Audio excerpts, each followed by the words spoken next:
Hi, my friends. I actually have a coffee today. Well, you know, keep me awake. So, welcome back to another episode, Coffee Corner.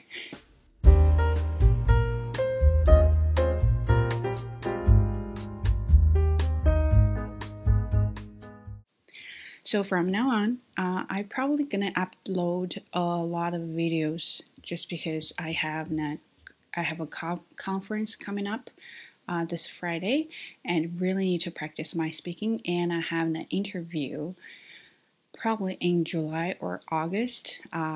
This is not interview for job. This is an interview from a test, like a teacher, ESL teacher organization, TESOL Ontario. They want to interview some ESL teachers to kind of like hear their teaching stories. Like, what's that called? I forgot. Anyway, so I have that interview coming up too. So I really need to practice, which brought this topic up today is you don't have to. And the funny thing is, when I read the book and I found what they said there, and I was like, one more time, this is for me. Anyway, so I brought my book here, and this is from the notorious RBG. RBG is Ruth Bader Ginsburg. If you don't know her, she was the Supreme Court judge. I think she was the first female or second female in the Supreme Court. I really like her. She's very funny and smart. Anyway, so when she was doing her law school, and then she had a lot going on. I think she was pregnant, and then she had to do some human rights stuff, and then she had to do some part-time job, and a lot of things going on. Okay, so, and then she had something, and then her I think that's her mother-in-law. I forgot, but yeah, and then she said here to Ruth RBG, right? So she said, Ruth, if you don't want to go to law school, you have the best reason in the world, and no one would think less of you. Morris said. So that's the woman. But if you really want to go to law school, you will stop feeling sorry for yourself. You will find a way. So I kind of got emotional. In our life, especially when we become adults, right? Adulting is difficult. I would say that a lot of things we have to do by ourselves, right? So, but a lot of things when you think you actually don't have to. I've been writing a journal article with my supervisor. I told you this, but I graduated like 2 years ago already. So I didn't have to do this. It was a lot of work. I didn't have to do this. It was nothing about getting a degree or it's a must have thing, but somehow I wanted to do it. And then I started being very depressed about it because it was difficult to do it. And then my friends, they just said, wow, you don't have to. I said, yeah, I understand. I don't have to do this, but I want to. And then he actually said the same thing. If you want to do this, then you have to stop feeling sorry for yourself, because you can't pity yourself. A lot of people do that. Well, I work so hard and I get nothing. You just constantly feeling sorry about yourself. But remember, you don't have to, okay? It's not your obligation to accomplish something, especially when we're adults now, right? That's one thing. Another thing is about speaking English. When did I want to really improve my speaking? It was when I was volunteering at a private language school here, and there is a Chinese woman. She wasn't a student. I think she was like either mom or she was an agent there. And when I was doing something else, and then she really gave me that tone. She was like, "Oh, you are teaching English? How come you're not English speaker?" At that moment, I was like, it's hard for me to explain to everyone that I'm super qualified for this job. I'm not native speaker, but it doesn't mean that I can't take the job. I can't do my job. So since then, I feel like I need to improve my English. I need to improve my accent. Not that I want to deny my identity as a Chinese. I just want to show people that even I'm Chinese, I still can teach. So do I have to do that? I don't have to, right? I have millions of reasons for that I don't have to do it, but I want to. So if I decide to do this, and then I have to put a lot of effort in it, I have to experience, or I would say suffer from a lot of pain. But do I feel sorry for myself? Occasionally, I would say that, just because, working is hard. But am I willing to suffer? Yes, I am, because I know I will get the results I want. May not be soon, but at some point I will achieve that goal. So yes, I'm willing to suffer. But a lot of people, especially even my parents, were saying that why do you work so hard? You don't have to work so hard. I said, yeah, I know I don't have to work so hard, but I want to work hard because then I can improve. I can become the person I want to be, not because I have to do this. There are a lot of things I don't have to. Coming to this country, same thing. I had a pretty good job in China at my age there back then. But I felt like it was a job for retiring people. You don't really have to do much. You just go there and do your work and wait for the end of the day. But I didn't like it. I felt like I was so young for that. So I decided to go to another country. Of course, my parents weren't happy about it. They were thinking that I was a girl. I should stay there and should find a man. I should have a stable job and then have a kid, and that's the life. That is a wonderful life. I'm not saying that that kind of life is wrong, but you have to know yourself, right? You have to understand what you want and what you're willing to give up. So I said, no, I want to go to another country, just see different things, right? I may not like it. I don't know, right? I've never been in another country. So I just want to go out and have a look. If I don't like it, I will come back, and I won't blame this on anyone just because this is my decision.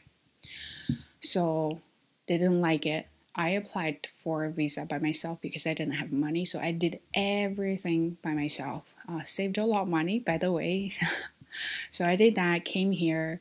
I applied for a master program here and didn't get offer at the first time. So I went to a language school. Probably some of you already know that. And didn't, well, it was, back then I felt like it was kind of like a humiliation. A English major student had to take an English course just because her English wasn't good. But then during the learning journey, I actually found out ESL really helped a lot. Then I kind of started growing up, and I kind of realized, why am I doing things here? Why am I working hard here? Because I want to stay. I want to see more. I want to experience more. So I started language school. I applied for master again. Of course, didn't get in one more time. Did I give up? No, but my parents were trying to convince me. They were really talking me out of this thing. They were saying that, well, maybe that's a sign for you to quit. And I said, well, I just want to try one more time. So since the second time I got rejected, I started working in different schools for free, which is a volunteer, to just get teaching experience, get any experience related to the master program. So I did a lot of volunteer jobs, including teaching, tutoring, and even, kind of babysitting kids for summer school. I volunteered at Tesla London as a PD volunteer, and then I went to another school doing a conversation circle, and then I started taking courses like a TESOL certificate and diploma. Everything I did before my master. And then I sent my offer to the school. I sent my application to the school, waiting for it. Didn't hear that till, I don't know, because I really want to stay. So I applied for another college, human resources management. Totally different from what I'm was learning. But that's a second chance. So, well, I don't mind HR management, so maybe it's something new I should try. So I said, you know what? Maybe I'm not that type of person for a master program. Well, college will do. And I went to the college, paid for my first semester, and then all of a sudden I got my offer from university with a scholarship. So I was like, hard work paid off. Anyway, all the work I did there, I didn't have to, but I wanted to because I want that kind of life. So think about yourself. Is there anything or any moment you kind of want to give up because everything is so hard? But then you ask yourself, why do you want to give up, or why do you want to continue? Because a lot of things for us, we don't have to do it. We do it because we want to, right? Back to our previous video, we're talking about because we want to. If this is what you want, then you have to be willing to pay for your what you want, right? You have to put effort, you have to put time there. You have to put a lot of things. You may have to sacrifice a lot. Coming to this country, I sacrifice a lot. I can't see my parents. If they need help, I can't be there right away. I don't have friends in China anymore, like a close friends, just because we're so far away. I can't have Chinese food, like authentic Chinese food. A lot of things I had to sacrifice. But I'm happy about it. I'm happy about where I am now. So that backs to another saying, quote unquote, choices have consequences, by the Queen's Gambit. I really like that show. I have been watching that, I think, 3 times. So when Beth was in an orphanage, and the director or the dean said that choices have consequences. Your parents made choices. That's why they were there. You made your own choices, and that's why you're here. So I think same thing. And back to, you don't have to, right? You made your own choice, and your choice will lead to a different direction for you. Is that direction what you want? If not, then why do you make that choice? Right? So you have to think about what you really want to do, and why do you want to do it? Are you ready for it? And then take off, right? And just go for it. So why am I even talking about this? I'm just trying to vent it out. Okay, this is the way to say it. I'm trying to, I have a lot of emotions going on recently. I just felt like super stressed. I have this work. I did a lot of things which I don't have to do. And then now I can't manage them. Then I feel stressed. And then I feel like, why am I doing this? And I kind of want to give up. Then when I wanted to give up, and then I'm thinking, why do I've been coming all the way to here, and now I want to give up. I think it's not fair, right? It's not fair for my effort. So that's why I want to do this video, to just talk into myself that every time when I think about I want to give up something, I have to think, why do I want to give up? Am I willing to accept the consequences? Am I ready for any responsibilities of my decisions or choices? Or am I, let's say, will I be happy for the decisions I made in the past? And will I be happy for the outcomes I will have after I made the decision? So ask similar questions to yourself. When you want to give up, ask yourself, why do you want to give up? And are you happy? Or will you happy in the future for your give up? So think about that. I will see you soon. Bye.